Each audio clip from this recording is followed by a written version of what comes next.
Hello and welcome to Magnet Brains Hindi. मैं हूं आपका दोस्त और आपका होस्ट अनिल पाटीदार। दोस्तों, जैसा कि आप जानते हैं कि हमने उत्तर प्रदेश बोर्ड का अध्ययन शुरू किया है। सामाजिक विज्ञान कक्षा 8वीं के अंतर्गत हमने हमारा विषय भूगोल शुरू कर दिया है और भूगोल जिस किताब का नाम है पृथ्वी और हमारा जीवन। तो पृथ्वी और हमारा जीवन के अंतर्गत हम लोग आज बात करने वाले हैं अध्याय नंबर 4 की, यानी पाठ क्रमांक 4 की बात करने वाले हैं। दोस्तों, पाठ क्रमांक 4 का नाम क्या है? शक्ति के साधन, या यूं कहें ऊर्जा के साधन। यानी जिन चीज़ों से, जिन खनिज तत्वों से हमें शक्ति मिलती है, ऊर्जा मिलती है, आज उनकी बात हम लोग करने वाले हैं। और आज का जो हमारा पहला टॉपिक रहेगा इस चैप्टर 4 का, उसका नाम है परंपरागत ऊर्जा के संसाधन।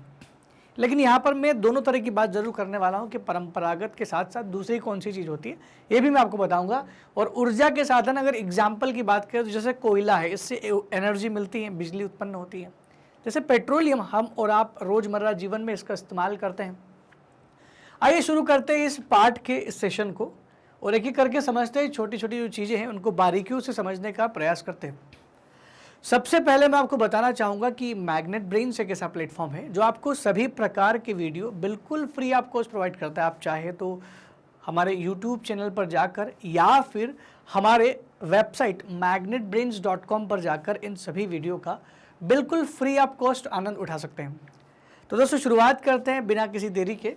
सबसे पहले बात करते हैं शक्ति संसाधन किसे कहते हैं, या फिर इसे शक्ति की बजाय इसे शब्द दे दिया गया हो ऊर्जा संसाधन किसे कहते हैं, तो बात एक ही है।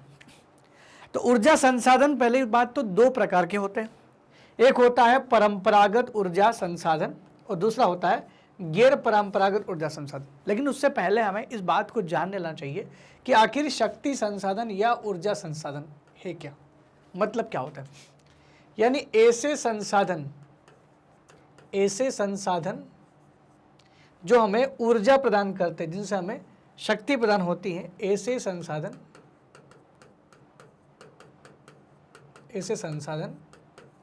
जो ऊर्जा का स्रोत है, डायरेक्टली या इनडायरेक्टली। वैसे ज़्यादातर संसाधन ऐसे हैं जिनको हम लोग इम्प्योर फॉर्म में निकालते हैं, कच्चे पदार्थ के रूप में निकालते हैं, फिर उसको हम शोधन के द्वारा उसे उस तरह का बनाते हैं कि वो हम लोग उपयोग में लाया जा सकता है। कुछ चीज़ें डायरेक्ट उपयोग में भी ला सकते हैं। तो जैसे पेट्रोलियम है, पेट्रोलियम को आप डायरेक्ट उपयोग में नहीं ला सकते। पहले आपको कच्चा तेल मिलेगा जिसको हम लोग क्रूड ऑयल बोलते हैं, उसका परिशोधन किया जाएगा शालाओं में। परिष्क्रमण जो केंद्र होते हैं, जो रिफाइनरीज जिसके कहा जाता है, वहाँ पर इनका शोधन होता है और फिर पेट्रोलियम, डीजल और बहुत सारी चीज़ें यहाँ पर निकाली जाती हैं। वही कोयले की बात करें तो कोयले को डायरेक्टली इस्तेमाल किया जा सकता है, क्योंकि जैसे इनसे निकाला वो कोयला जो है आपका इस्तेमाल में आ सकता है। तो कुछ चीज़ें ऐसी भी है जिन्हें डायरेक्टली इस्तेमाल किया जा सकता है, कुछ ऐसे जिन्हें इस्तेमाल नहीं भी किया जा सकता है। ज़रूरी नहीं, अगर आप सोच रहे हो कि ऊर्जा संसाधन खाली वो तो नहीं जो ज़मीन के अंदर से निकलते हैं, तो बहुत ज़रूरी नहीं कि ऊर्जा संसाधन केवल ज़मीन के अंदर से ही निकलते हो। बाहर की चीज़ को भी तो ऊर्जा बोलते हैं। जैसे सौर ऊर्जा सूर्य से मिल रही है, उसके लिए आपको कोई ज़मीन की खुदाई करनी पड़ रही है क्या? पवन ऊर्जा, ये भी तो हवा जो है वातावरण से मिल रही है, क्या इसको भी हम लोग ज़मीन से निकालते हैं क्या? तो नहीं निकालते हैं। तो अगर आपके दिमाग में चल रहा है कि ज़्यादातर जो ऊर्जा संसाधन वो खनिज ही है, तो ऐसा नहीं है। खनिज वाले तो और कम है, मतलब मात्रा में कम है, भंडार में कम, बाकी तो बहुत ज़्यादा है। अब बात करते हैं दोनों की। परंपरागत साधन किसे कहते हैं? तो परंपरागत साधन और गैर परंपरागत दोनों के बारे में पढ़ना शुरू करते हैं हम लोग। परंपरागत साधन वो संसाधन है जो जिनके भंडार सीमित है। कौन सा साधन? जो भंडार सीमित है, जिनके भंडार सीमित मतलब असीमित नहीं है, उन्हें हम परंपरागत साधन करते हैं। जिसे जो जल्द ही खत्म हो सकते हैं, जल्द ही समाप्त हो सकते हैं और कम भी हो रहे हैं लगातार। पुनर्चक्रित नहीं होते,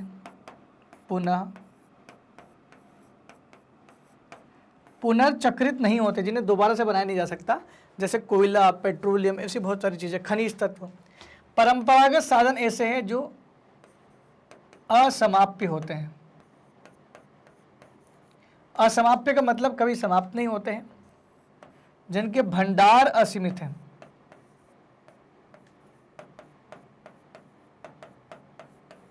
मतलब मानव इसका कितना भी उपयोग करे, इस पर कोई फर्क पड़ने वाला नहीं है और ये पुनर्चक्रित हो जाते हैं। जैसे पवन ऊर्जा, सौर ऊर्जा, ऐसे कुछ संसाधनों में से एक है। तो आइए चर्चा करते हैं एक एक करके। इन पहले हम लोग आज के इस लेक्चर में हम लोग बात करने वाले हैं परंपरागत संसाधन के बारे में। देन आफ्टर हम लोग बात करेंगे गैर परंपरागत संसाधन की। तो आइए शुरू करते हैं। ऊर्जा के परंपरागत साधन, इन्हें अनवीकरणीय संसाधन भी कहते हैं। अनवीकरणीय का मतलब होता है जिसे एक बार यूज करने के बाद दोबारा प्राप्त नहीं किया जा सकता, क्योंकि वो हजारों साल में बनते हैं। इन्हें अनवीकरणीय स्रोत भी कहा जाता है और इनके भंडार क्या है, सीमित है। लंबे समय से सामान्य उपयोग में जो लाए जा रहे हैं वो सारे के सारे संसाधन परंपरागत ऊर्जा संसाधन कहते हैं। परंपरागत मतलब सालों से जिनको लगातार हम लोग इस्तेमाल कर रहे हैं, जैसे कोयला, पेट्रोलियम, खनिज तत्व, ये सारी चीज़ें क्या है, ये सारे के सारे परंपरागत ऊर्जा स्रोत है हमारे, यूरेनियम वगैरह। और ईंधन एवं जीवाश्म परंपरागत साधन, जो ईंधन है, लकड़ी है, जलाऊ लकड़ी भी परंपरागत साधन है, जीवाश्म ईंधन भी परंपरागत साधन है। ये सारे की सारी चीज़ें परंपरागत संसाधन के अंतर्गत आती हैं। अनवीकरणीय ऊर्जा स्रोत होते हैं जो सालों में बनते हैं, हजारों सालों में बनते हैं, और एक बार खत्म कर दिया तो दोबारा बनने में हजारों साल लग जाते हैं। जैसे ईंधन की बात कर ले, ईंधन की बात करें हम लोग, फ्यूल की बात करें अगर हम लोग, तो जैसे ईंधन की बात करें तो ये जलाऊ लकड़ी की बात हो रही है। जो जलाऊ लकड़ी होती है, जो हमें जंगल से प्राप्त होती है, उसकी बात हो रही है। लकड़ी की बात करें तो इसका उपयोग कहाँ होता है, खाना पकाने और ऊष्मा प्राप्त करने के लिए व्यापक रूप से ग्रामीण क्षेत्रों में होता है।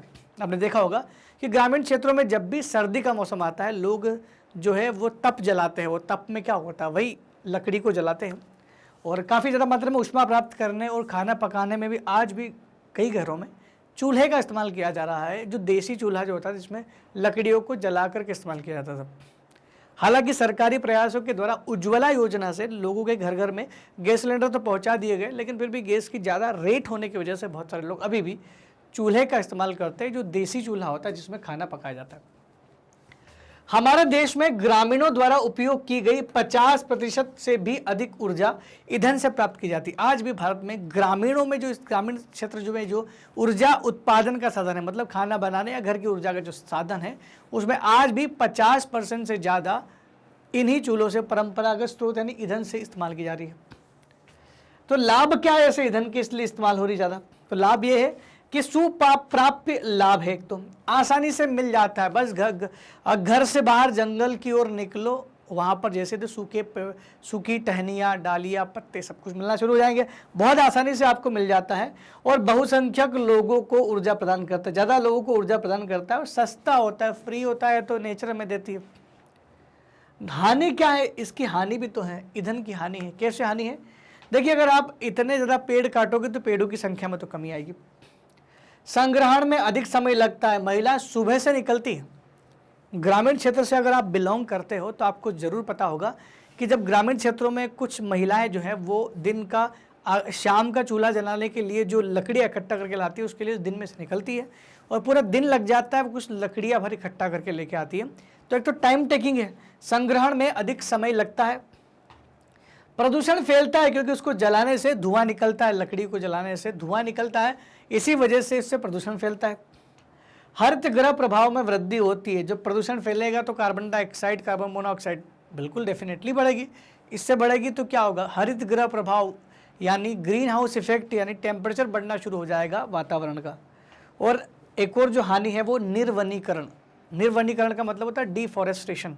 डिफॉरेस्टेशन मतलब पेड़ों को काटना।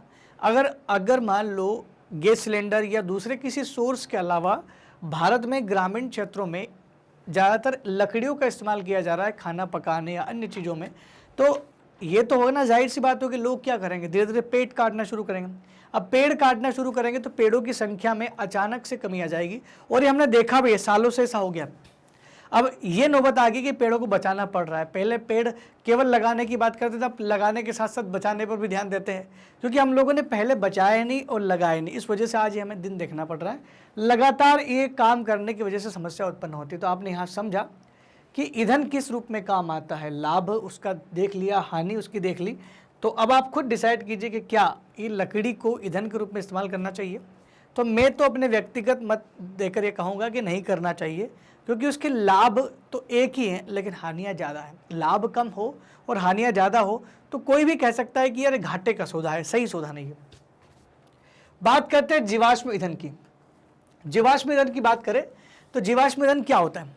जैसे मैं अगर कोयले की बात करूं तो कभी आपने सोचा है कि ये कोयला कैसे बना होगा? या आप अपनी गाड़ी में पेट्रोल डलवाते हो तो एकदम से उस तेल को देखते हुए कभी दिमाग में ऐसा विचार आया कि यार ये कैसे बना होगा या क्या है, कहाँ से आता है? मैं आपको बता दूं कि जो जीवाश्म ईंधन होते हैं, जीवाश्म मतलब जीवों के अंश, आज से लाखों करोड़ों साल पहले कुछ पेड़ पौधे जीव जंतु जमीन के अंदर दब चुके थे। दबने की प्रक्रिया इस तरह से हुई कि भूमि में हलचल होती है तो दबते ही है। तो लाखों साल पहले करोड़ों पेड़ पौधे जीव जंतु जमीन के अंदर दब के रह चुके थे। ये दबे हुए जीव जंतु ही सालों में जो परिवर्तन होता है इनका, तो इन्हीं से बनता है जीवाश्म ईंधन। तो इन्हीं जीव जंतु और इन्हीं पेड़ पौधों के त्याग की वजह से आज हम लोग पेट्रोल का और कोयले का इस्तेमाल और प्राकृतिक गैस का इस्तेमाल कर पा रहे हैं।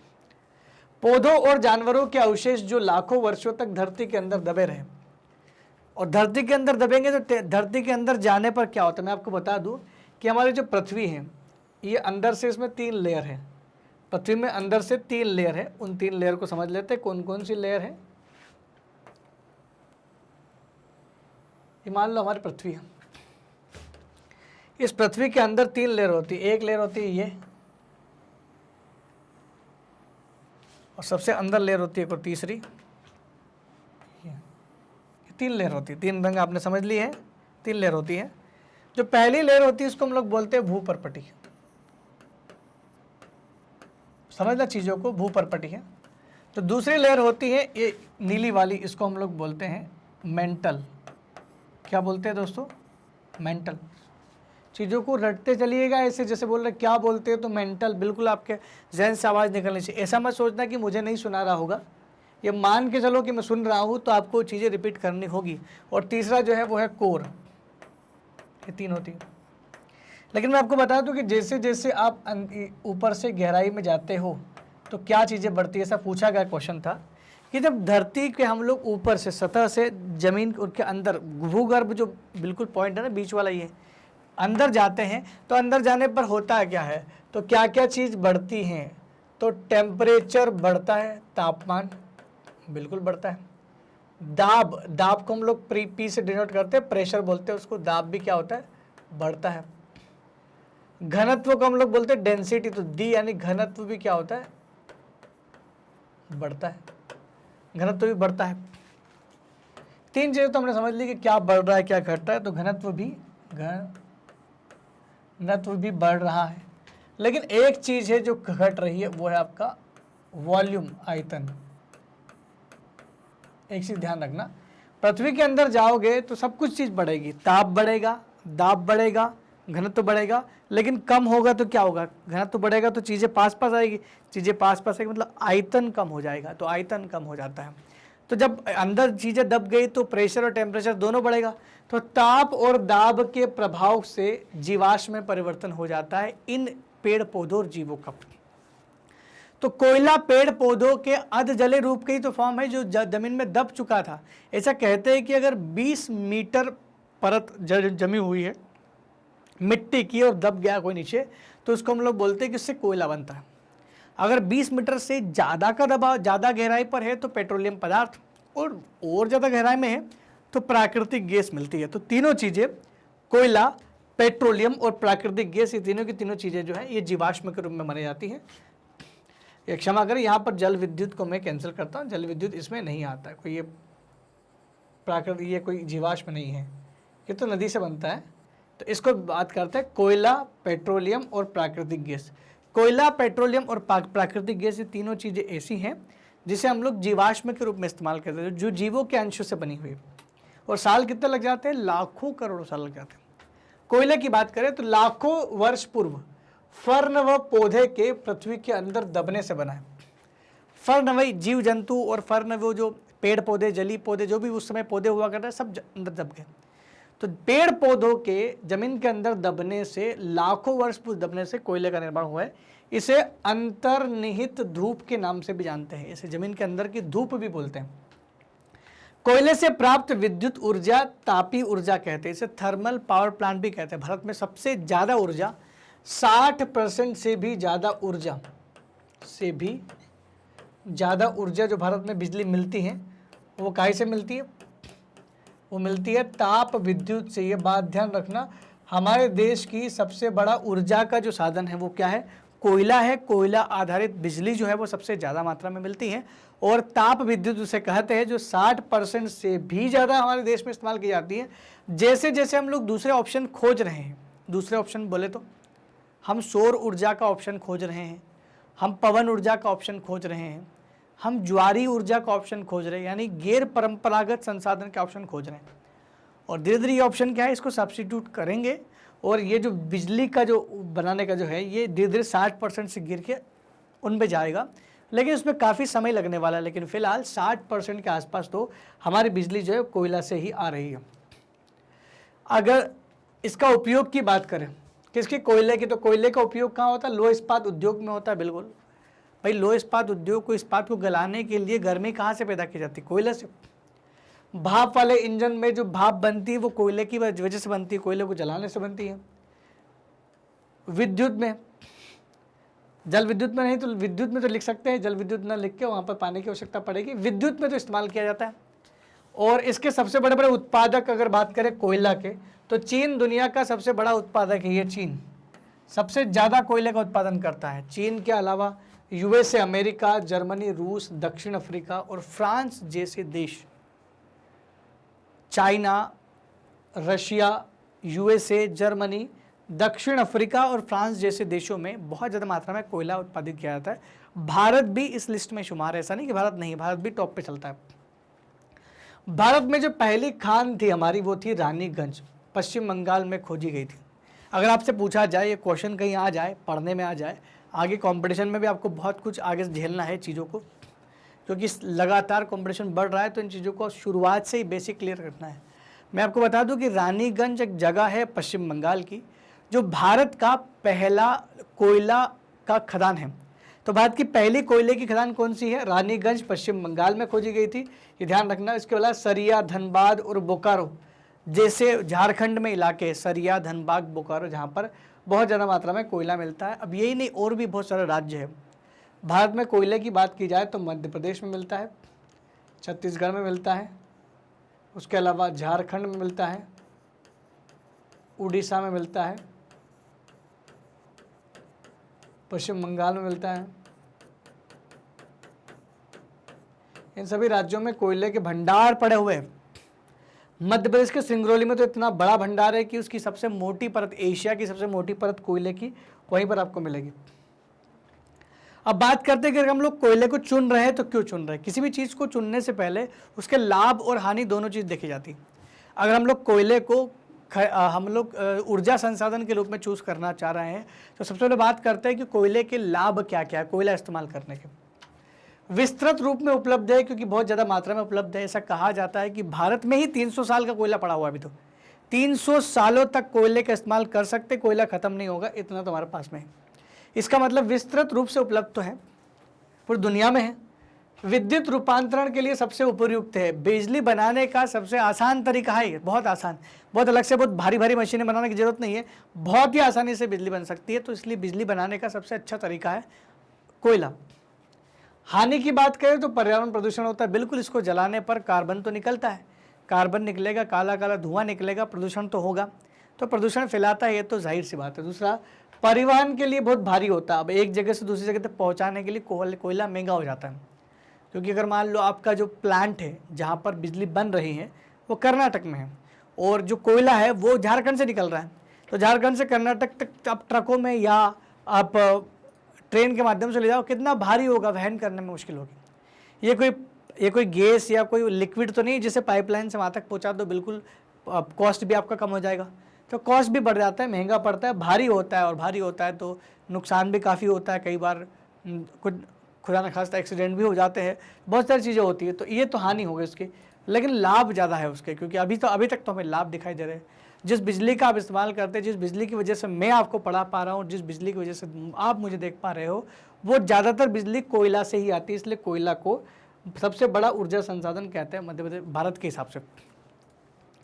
पेट्रोलियम की बात करें तो पेट्रोलियम जो दूसरा परंपरागत संसाधन है, परंपरागत जल्दी समाप्त हो सकता है। पेट्रोलियम की भी हमारे पास बहुत ज़्यादा जो है जगह नहीं है, मतलब बहुत ज़्यादा निक्षेप नहीं पाए जाते। भारत में तो वैसे ही कम है, हम तो हमेशा मंगवाते हैं। जो मंगवाने वाला हो तो उसको तो और नुकसान है, क्योंकि हमेशा रेट बढ़ते जाते हैं। और आप देख रहे हैं पेट्रोल के रेट कितने ज़्यादा हो गए। तो पेट्रोल जो शब्द है, पेट्रोलियम जो शब्द है, ये पेट्रोलियम शब्द लैटिन भाषा से बना है, पेट्रो और ओलियम, पेट्रो और ओलियम शब्द से बना हुआ है। तो शेल की परतों के मध्य पाया जाता है। शेल की परतों मतलब जो चट्टानें होती हैं उनकी परतों में पाया जाता है, खासकर अवसादी चट्टानों की परतों में मिलता है। बहुत नीचे दबी हुई चट्टानों के बीच में ये ऐसा पदार्थ मिल जाएगा, कीचड़ के समान मिलता है, उसको हम आसानी से निकाल सकते हैं। इसका जो वेधन किया जाता है, वेधन मतलब निकालना, वेधन अपतटीय व तथा तटीय क्षेत्रों में स्थित तेल क्षेत्रों से किया जाता है। इसका जो वेधन होता है, जहाँ से निकाला जाता है, वो अपतटीय क्षेत्रों से या तटीय क्षेत्रों से होता है। तो ये शब्द क्या है, इसके मायने बता दूं मैं। जैसे कि ये भारत का साउथ इंडिया का आपका मैप है। जब बोला कि अपतटीय और तटीय, तट तो समझ गया आप, तट रेखा तो समझते ही आप, तट रेखा तो आपने समझ ली। ये जो लाइन आपको दिख रही है तट रेखा ही है, तट रेखा हो गई। लेकिन मान लो ये मुंबई है, इसका तट तो समझ में आ गया, मुंबई है। लेकिन मुंबई से थोड़ा सा दूर समुद्र के अंदर यहाँ पर मिला हमें पेट्रोलियम, तो इस वाले क्षेत्र को हम लोग बोलेंगे अपतटीय, तट से दूर।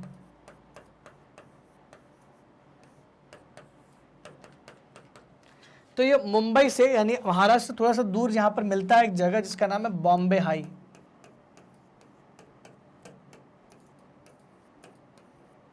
बॉम्बे हाई, इस बॉम्बे हाई में बहुत ज़्यादा मात्रा में क्या मिलता है, तेल मिलता है। इंडिया में सबसे ज़्यादा मात्रा में यही मिलता है, लेकिन फिर भी इंडिया अपनी आपूर्ति नहीं कर सकता क्योंकि हमारी डिमांड बहुत ज़्यादा है।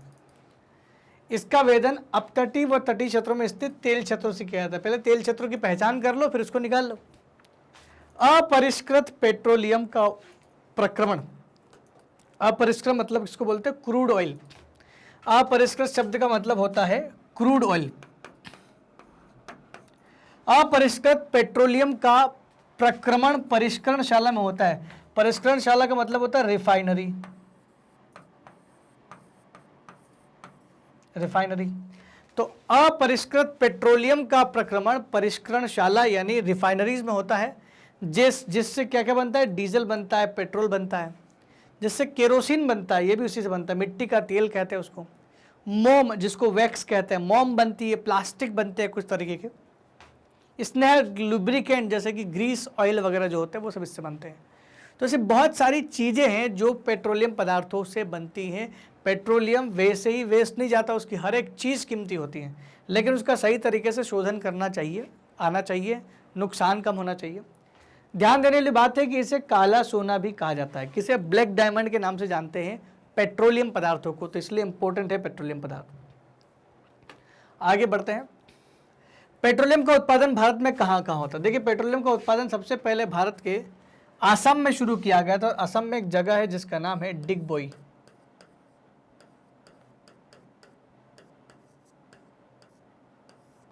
लगभग ऐसा मानते हैं कि 1901 के आसपास भारत में सबसे पहला कुआं खोदा गया था तेल के लिए। वो कुआं खोदा गया था असम राज्य में। असम में और भी जगह है, नाहरकटिया वगैरह जगह है वहाँ पर। तो असम में जो है ये डिगबोई नाम बड़ा फेमस है। उसके अलावा मुंबई में बॉम्बे हाई और कृष्णा गोदावरी नदी का डेल्टा। तो मुंबई का बॉम्बे हाई भी का बड़ा फेमस है और कृष्णा नदी का डेल्टा। तो बॉम्बे हाई कहाँ पर, जैसे कि मैंने आपको बताया, ये आपका मुंबई और मुंबई से थोड़ा सा दूर यहाँ पर मिल जाएगा आपको बॉम्बे हाई।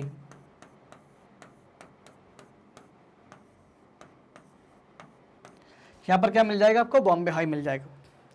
नेक्स्ट बात करें बॉम्बे हाई की, उसके अलावा बात करें तो ये जो नदी है, महाराष्ट्र से एक नदी गुजरती गोदावरी, एक होती है कृष्णा ये नदी।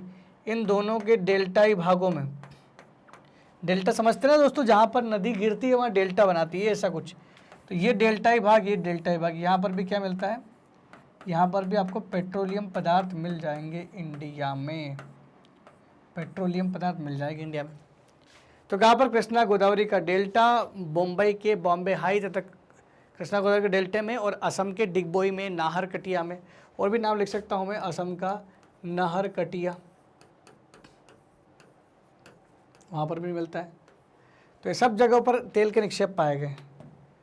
नेक्स्ट बात करते हैं प्राकृतिक गैस के बारे में। हमने कोयला समझ लिया, हमने पेट्रोलियम समझ लिया, और जो तीसरी बहुत महत्वपूर्ण बात है जिसका नाम है प्राकृतिक गैस, नेचुरल गैस। जिसे नेचुरल गैस शॉर्ट फॉर्म में एनजी भी कहते हैं, नेचुरल गैस। और इसे वाहनों में इस्तेमाल किया जाए तो उसे कंप्रेस किया जाता है, दबाया जाता है, जिसे हम लोग सीएनजी कहते हैं, कंप्रेस नेचुरल गैस, संपीड़ित प्राकृतिक गैस। और इसी को हम लोग वाहनों में आजकल इस्तेमाल कर रहे हैं। थिंक गैस नाम का जो प्रोजेक्ट सरकार का है, उसमें लगातार पूरे देश में पाइपलाइन बिछाई जा रही है सीएनजी की, और एक जगह से पूरे देश में सप्लाई हो सकता है, और इतनी ज़्यादा मात्रा में सप्लाई होगी कि आपकी रेट कम हो जाएगी। तो बहुत अच्छी चीज़ है। तो पेट्रोलियम के निक्षेपों के साथ ही पाई जाती है। तो फिर आपसे पूछा जाएगा कि भाई प्राकृतिक गैस आखिरकार पाए कहाँ जाती है? तो प्राकृतिक गैस जो होती है वो वहीं पाई जाती है जहाँ पर पेट्रोलियम के निक्षेप पाए जाते हैं। तो पेट्रोलियम के साथ में ही पाई जाती है, उसकी और गहराई में भी देखोगे तो आपको ये मिल सकती है। यह एक प्रचलित पर्यावरण हितैषी ऑटोमोबाइल ईंधन है। चलो फिर भी ठीक है कि भाई पेट्रोल के मामले में, पेट्रोल के मुकाबले या अन्य डीजल के मुकाबले ये पर्यावरण हितैषी है, पॉल्यूशन बहुत कम करती है गैस, इसलिए क्योंकि पेट्रोलियम और डीजल की तुलना में इसका कम प्रदूषण होता है। प्रदूषण तो होता है लेकिन कम होता है, इसलिए थोड़ा पर्यावरण हितैषी मान लेते हैं इसको, ठीक है। इसका प्रयोग घरेलू और वाणिज्यिक ईंधनों के रूप में किया जाता है। घरेलू रूप में भी कर सकते हैं और वाणिज्यिक रूप में, जैसे कि आपने सोचा कि भाई कार वगैरह में लगाना है, बाइक में, बहुत सारी चीज़ों में आजकल आना शुरू हो गया है। ट्रक, यहाँ तक कि बड़े बड़े ट्रक भी सीएनजी से ही काम हो रहा है उनका भी। तो सीएनजी गैस जो है वो काफ़ी हद तक नेक्स्ट जनरेशन की, हमारी आने वाली पीढ़ी के लिए काफ़ी बड़ा फ्यूल हो सकता है। प्राकृतिक गैस की बात करें तो विश्व में सबसे ज़्यादा उत्पादक कौन है और भारत में कौन है, इसकी बात कर लेते हैं। विश्व में प्राकृतिक गैस का सबसे बड़ा उत्पादक रूस है, फिर नॉर्वे, यूके और नीदरलैंड नाम के देश आते हैं। रशिया, नॉर्वे, यूके मतलब इंग्लैंड और नीदरलैंड जैसे देश सबसे ज़्यादा उत्पादन करते हैं। हमने भी एक देश से प्राकृतिक गैस को लाने का प्रोग्राम तो किया है, लेकिन अभी प्रोग्राम जारी है, सक्सेस अभी हुआ नहीं है, और उस प्रोग्राम का नाम है तापी परियोजना। TAPI program, T for Turkmenistan, A for Afghanistan, P for Pakistan और I फॉर इंडिया। तो तुर्कमेनिस्तान में बहुत ज़्यादा मात्रा में वहाँ पर गैस मिलती है, वहाँ पर नेचुरल गैस मिलती है। उस तुर्कमेनिस्तान से गैस का आयात करने के लिए भारत ने उसको मना लिया था, लेकिन पाइपलाइन के थ्रू करेंगे हम लोग। और वो पाइपलाइन गुजर के कहाँ से आती है? अफगानिस्तान से, जहाँ तालिबान का राज है। वो पाइपलाइन गुजर के आती है पाकिस्तान से, जहाँ पर आए दिन हमले होते रहते हैं, और पाकिस्तान इंडिया को कभी भी आगे बढ़ता वो देख ही नहीं सकता, इसलिए वो ये प्रोजेक्ट अभी भी रखा हुआ है। जिस दिन ये प्रोजेक्ट कंप्लीट हो जाएगा, पाकिस्तान सरकार मान जाती है, अफगानिस्तान सरकार मान जाती है, तो भारत में बहुत सस्ता पेट्रोल, सस्ती जो है गैस हो जाएगी। यहाँ तक मान के चलो कि सीएनजी तो 10-15 रुपये लीटर मिल जाए तो बड़ी अच्छी बात है, किलो मिल जाए तो सबसे अच्छी बात है। भारत में उत्पादक कौन कौन से हैं? तो भारत में प्राकृतिक गैस का उत्पादन जो है जैसलमेर, कृष्णा, गोदावरी डेल्टा में होता है, त्रिपुरा में है, और मुंबई के अपतटीय क्षेत्र जहाँ पर ऑलरेडी तेल मिलता है वहाँ पर आपको क्या मिल जाएगा? गैस भी मिल जाएगी। ये प्राकृतिक गैस भी वहाँ पर मिल जाती है, तो ये प्राकृतिक गैस वहाँ पर मिलती है। अब बात कर लेते हैं, हमने दोनों चीज़ों को कंपेयर नहीं किया कि भाई खनिज तेल का इस्तेमाल करें या प्राकृतिक गैस का इस्तेमाल करें, किसका इस्तेमाल करें, किसके लाभ ज़्यादा, हानि ज़्यादा। हानि तो दोनों की बराबर है क्योंकि परंपरागत है। चाहे आप पेट्रोलियम पदार्थ की हानि पूछो, चाहे आप प्राकृतिक गैस की हानि पूछो, हानि तो बराबर है, लेकिन लाभ अलग अलग हो सकते हैं। अगर इन लाभ को हम लोग कंपेयर करें, चर्चा करें, तो शायद आपको कुछ अच्छी चीज़ समझ में आएगी कि हमें किसको इस्तेमाल ज़्यादा करना चाहिए। क्या हमें पेट्रोलियम को इस्तेमाल करना चाहिए या फिर हमें प्राकृतिक गैस को इस्तेमाल करना चाहिए। आसानी से परिवहन किया जा सकता है, किससे? टैंकर के द्वारा। किसको? पेट्रोलियम को। और ये जो है आसानी से परिवहन ही ये भी है, ये आपका प्राकृतिक गैस भी आसानी से परिवहन किया जा सकती है, लेकिन पाइपलाइन की तरह। खर्चा उधर ज़्यादा, इधर कम है। पेट्रो रसायन उद्योगों का आधार है, ये जितने भी पेट्रोकेमिकल इंडस्ट्रीज है उनका आधार है।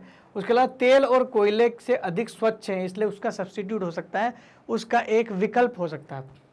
तेल से सस्ता है, ये महंगा है, ये तो कह ही सकते हैं हम लोग। हानि की बात करें तो तेल अधिप्लावन एवं गैस रिसाव के कारण ऑक्सीजन का अवक्षय होता है।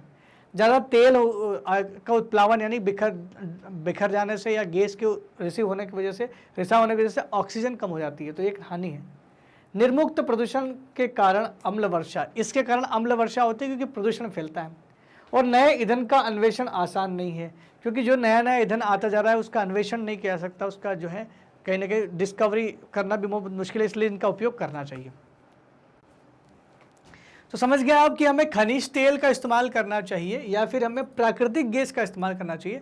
ये दो ऑप्शंस आपके सामने हैं, और मेरे हिसाब से तो खनिज तेल के बजाय अब प्राकृतिक गैस पर ज़्यादा लोग प्रेफर कर रहे हैं, ज़्यादा इस पर कोशिश कर रहे हैं आने की। सरकार भी लगातार कुछ प्रोग्राम के माध्यम से प्राकृतिक गैस को, सीएनजी को प्रमोट कर रही है, जो कि बहुत सही भी है।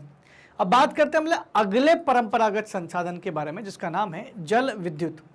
जल विद्युत जो परंपरागत संसाधन, इसकी बात करें हम लोग तो जल विद्युत कैसे बनाई जाती है? देखिए, जल विद्युत बनाई जाती है पानी से। पानी को स्टोर किया जाता है, नदियां हैं, बड़ी बड़ी तालाब है, तो बड़े बड़े नदियों का पानी रोक करके बांध बनाया जाता है, जिसको हम लोग डैम बोलते हैं। इन बांध का पानी रोकने के बाद फिर बांध के पानी को निकाला जाता है, और निकालते जहाँ से निकल के जाता है वहाँ पर एक टरबाइन घूमता है, और टरबाइन की वजह से हमको जो है आसानी से लाइट मिलना शुरू हो जाती है। तो ये टरबाइन घूमता है, जैसे मान लो ये बांध बना हुआ है, इस साइड बांध बना हुआ है, तो बांध बना हुआ तो आपने क्या किया, ये यहाँ तक लगा हुआ था, तब तक तो पानी रुका हुआ है।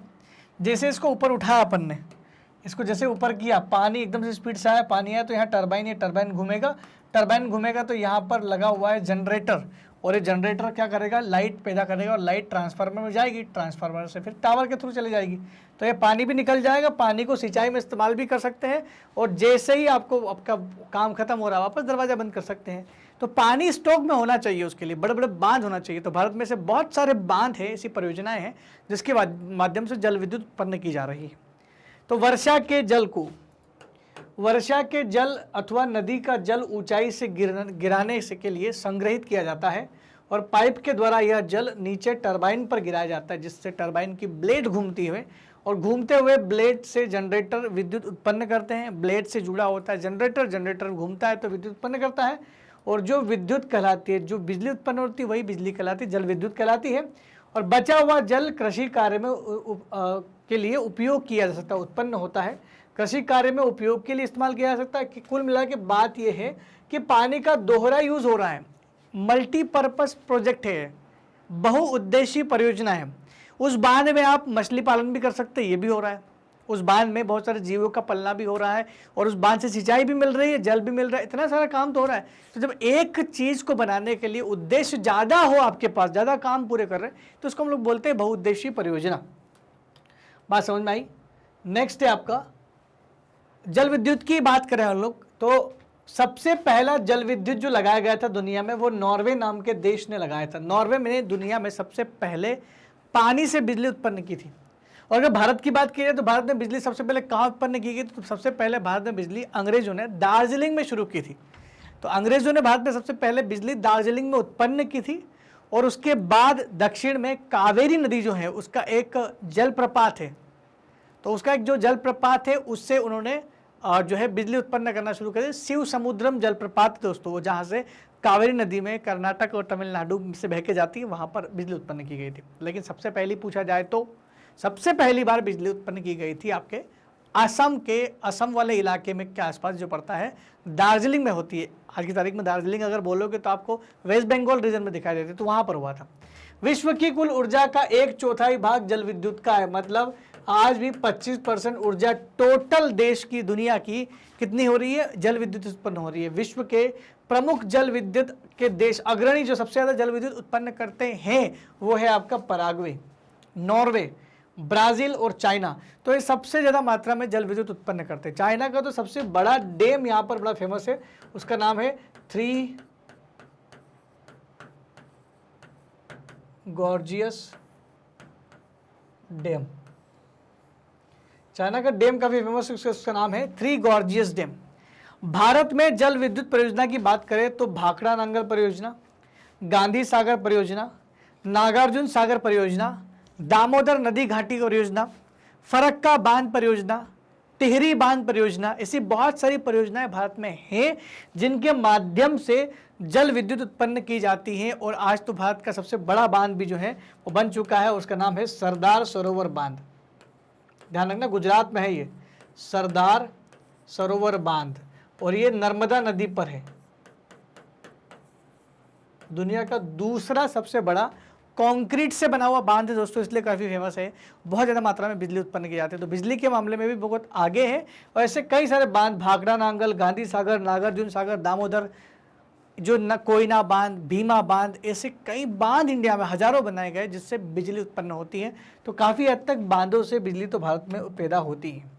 दोस्तों इस प्रकार हमने हमारा पहला जो टॉपिक था इस चैप्टर नंबर 4 का परंपरागत साधन उसे कंप्लीट कर लिया है। दोस्तों अगर उत्तर प्रदेश बोर्ड के अंतर्गत जो वीडियो हम लोग आपके लिए बना रहे हैं, अगर वो आपको समझ में नहीं आ रहे हैं और आपको समझने में दिक्कत हो रही है या फिर आपको मिल नहीं रहे हैं, समझने आने से मतलब कि आपको मिल नहीं रहे हैं, यूट्यूब पर कई सारे और भी वीडियोस डले हुए हैं, तो आपको अगर ढूंढने में तकलीफ हो रही है तो घबराइए नहीं, क्योंकि हमारे पास एक दूसरा ऑप्शन भी है। और दूसरा ऑप्शन क्या है? वो दूसरा ऑप्शन है हमारी वेबसाइट magnetbrains.com।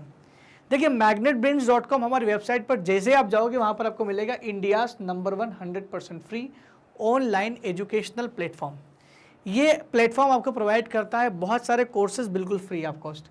आप यहाँ पर अपने टॉप कोर्सेज को एक्सप्लोर कर सकते हैं, जहाँ पर आपको CBSE इंग्लिश मीडियम, CUET का कोर्स मिलेगा, CBSE हिंदी मीडियम मिलेगा, CBSE हिंदी मीडियम वही NCERT कोर्स, उसके अलावा यूपी बोर्ड और बिहार बोर्ड के सारे लेक्चर आपको यहाँ पर मिल जाएंगे। जैसे आपको यूपी बोर्ड देखना है तो आप हमारी वेबसाइट पर यूपी बोर्ड पर क्लिक करेंगे, जैसे क्लिक करेंगे आपको कक्षा 8 का ऑप्शन मिल जाएगा। अब आप कक्षा 8 पर जैसे क्लिक करेंगे वहाँ पर आप अपना सब्जेक्ट देख लो, भूगोल पढ़ना है कि इतिहास पढ़ना है। भूगोल पढ़ना है तो पृथ्वी और हमारा जीवन पर क्लिक करना ही है, तो आपको वॉच नाउ पर क्लिक करना पड़ेगा। जैसे आप वॉच नाउ पर क्लिक करेंगे वैसे आप पहुंच जाएंगे सीधे वॉच ऑल वीडियोस पर। अब आपको यहाँ पर सारे के सारे वीडियो एक के बाद एक मिलना शुरू हो जाएंगे। बस यहाँ पर लिखा ना लेक्चर, इस पर क्लिक कर दो, आपका लेक्चर हो जाएगा शुरू। और लगभग धीरे धीरे लेक्चर पार्ट 4 तक पहुँच चुके हैं, तो 3 तक के लेक्चर रिलीज हो गए होंगे, तो आप आसानी से देख सकते हैं उससे पहले, क्योंकि ये वीडियो से पहले सारे लेक्चर आपको मिल जाएंगे। लेक्चर के साथ साथ 1 शॉट रिवीजन मिलेगा, 1 शॉट रिवीजन MCQ मिल जाएंगे, आप सॉल्यूशन मिल जाएंगे, सारी चीज़ें अवेलेबल बिल्कुल हमारी वेबसाइट पर। यहाँ पर फ़ायदा क्या है दोस्तों? वेबसाइट पर आने से एक फ़ायदा है, आप जो वीडियो देखोगे उसमें आपको अलग से कोई एड वगैरह या डिस्टर्बेंस नहीं होगा। आसानी से आप वीडियो देखिए, बस नोट्स बनाइए खाली पढ़ाई के लिए दोस्तों, क्योंकि मैग्नेट ब्रेन्स आप लोगों के लिए लेकर के आया है 100% मुक्त शिक्षा, जो क्लास 8 से क्लास 12 तक के उत्तर प्रदेश बोर्ड के सभी विद्यार्थियों को बिल्कुल फ्री ऑफ कॉस्ट प्रोवाइड की जा रही है। दोस्तों अगर आपको हमारे वीडियो बहुत अच्छा लग रहे हैं तो कृपया कमेंट सेक्शन में लिख के ज़रूर बताएं। साथ ही साथ हमारे चैनल और हमारे वीडियो को लाइक, शेयर और सब्सक्राइब करना बिल्कुल भी ना भूलें। तब तक के लिए दोस्तों धन्यवाद, थैंक यू वेरी मच।